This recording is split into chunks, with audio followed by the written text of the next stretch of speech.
Make Allah subhanahu wa ta'ala the center of your life.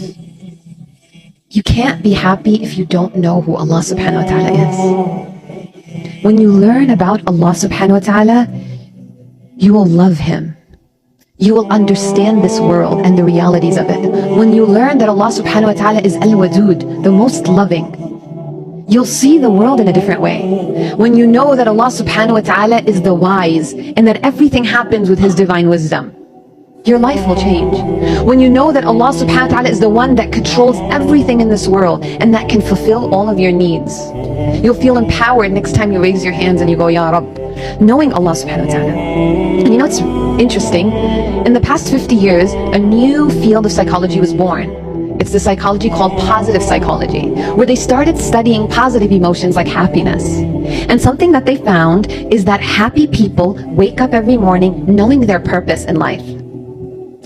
And Allah subhanahu wa ta'ala makes it very clear in the Quran what our purpose is. Allah says, I've only created jinn and mankind to worship me. That's their purpose. And you know what's interesting? And please write this down. The Prophet ﷺ, every morning he would do the sunnah, and it's a sunnah that many people don't know. When he would wake up in the morning, he would recite the last 10 ayat of Surah Ali Imran, Surah number 3, starting from verse 190. إن في خلق السماوات والأرض واختلاف الليل والنهار لآيات لأولي الألباب الذين يذكرون الله قياما وقعودا وعلى جنوبهم ويتفكرون في خلق السماوات والأرض ربنا ما خلقت هذا باطلا سبحانك فقنا عذاب النار إلى آخر السورة, until the end of the ayat. When you go home tonight, make a note that tomorrow, since you all are inshallah off of work and school, that you will open those ayat and you will read them and you will read the translation.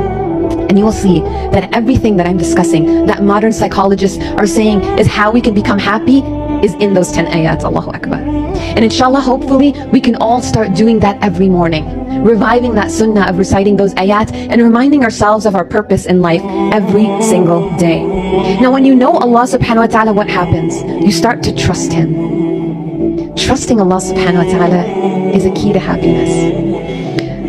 It's trusting Allah subhanahu wa ta'ala is having that belief in Allah that Musa alayhi salam had, that while he was standing in front of the Red Sea and Fir'aun and his army were behind him and everyone around him was telling him, we're done, you just brought us to our destruction, inna lamudrakun. What was Musa alayhi salam's response? Kalla inna ma'i rabbi sayahdin. No way, my Lord is with me, He'll guide me through this. When you know Allah, you'll be able to have that unshakable tawakkul in Him, inshallah ta'ala.